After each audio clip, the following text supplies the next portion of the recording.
అందరికీ నమస్కారం. ఈ మధ్య సోషల్ మీడియాలో చూస్తే అంతా ఇంటర్లింక్ ఓటీసీ ట్రేడింగ్ గురించే చర్చ. అసలిదొక హాట్ టాపిక్ అయిపోయింది.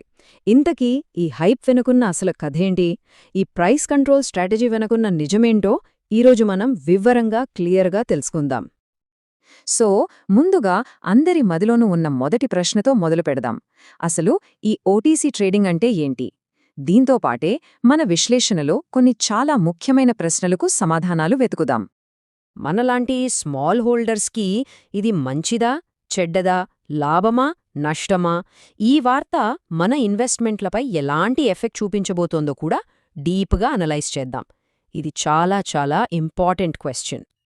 ఇక ఫైనల్గా అందరూ మాట్లాడుకుంటున్న ఆ $1 టార్గెట్ అసలది సాధ్యమేనా అనే సెన్సేషనల్ క్వశ్చన్కి కూడా ఆన్సర్ వెతుకుదాం. రైట్, ఇక లేట్ చేయకుండా మన అనాలిసిస్లోకి వెళ్ళిపోదాం. Okay, first of all interlink కమ్యూనిటీలో ఒక రకమైన షాక్ క్రియేట్ చేసిన ఈ ఓటీసీ అనౌన్స్మెంట్ ఏంటో వివరంగా చూద్దాం. అసలు ఏం జరగబోతోంది? విషయం అర్థం కావాలంటే ఫస్ట్ మనకు ఓటీసీ ట్రేడింగ్ అంటే ఏంటో క్లారిటీ రావాలి. సింపుల్గా చెప్పాలంటే ఓవర్ ద కౌంటర్ ట్రేడింగ్ అంటే ఇద్దరు వ్యక్తులు లేదా సంస్థల మధ్య పబ్లిక్ ఎక్స్చేంజ్తో సంబంధం లేకుండా డైరెక్ట్గా ప్రైవేట్గా జరిగే డీల్ అన్నమాట. ఇది పబ్లిక్ మార్కెట్లో జరగదు.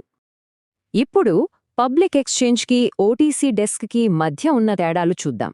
ఇక్కడ స్క్రీన్ మీద చాలా క్లియర్గా ఉంది. చూడండి, పబ్లిక్ ఎక్స్చేంజ్లు అందరికీ ఓపెన్, ట్రాన్స్పరెంట్గా ఉంటాయి.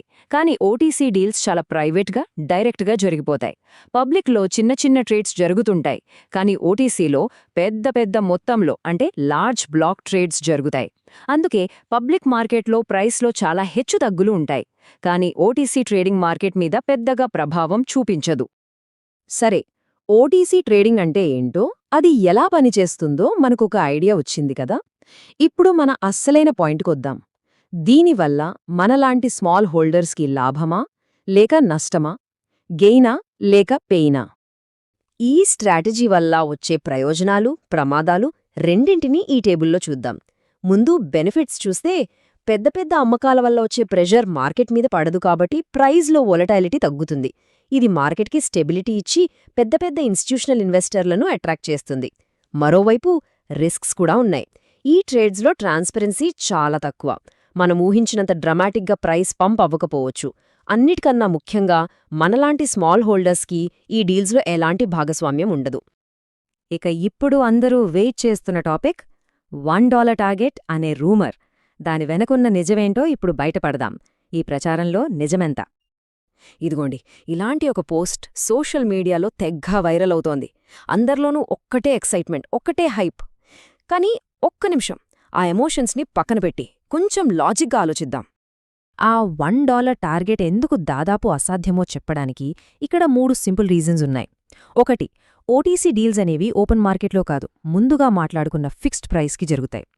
2, దీని అసలు పాయింటే మార్కెట్ మీద ఇంపాక్ట్ తగ్గించడం, అంతేగాని ప్రైస్ని ఆకాశంలోకి పంపించడం కాదు.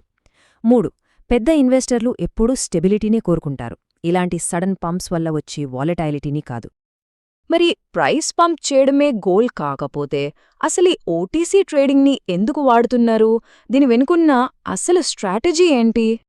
ఈ ఓటీసీ స్ట్రాటజీ యొక్క నంబర్ 1 గోల్ ప్రైస్ స్టెబిలిటీ. అవును, ధరలో స్థిరత్వం తీసుకురావటం.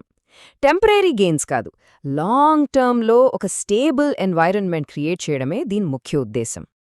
ఇంతకీ ఈ స్టెబిలిటీని ఓటీసీ ట్రేడింగ్ ఎలా సాధిస్తుంది? వెల్, ఇది పెద్ద ఇన్వెస్టర్లను మార్కెట్లో పానిక్ క్రియేట్ చేయకుండా కొనడానికి లేదా అమ్మడానికి హెల్ప్ చేస్తుంది. దీనివల్ల పబ్లిక్ ఎక్స్చేంజ్ మీద ఉండే సెల్లింగ్ ప్రెషర్ మొత్తం అబ్జార్బ్ అయిపోతుంది.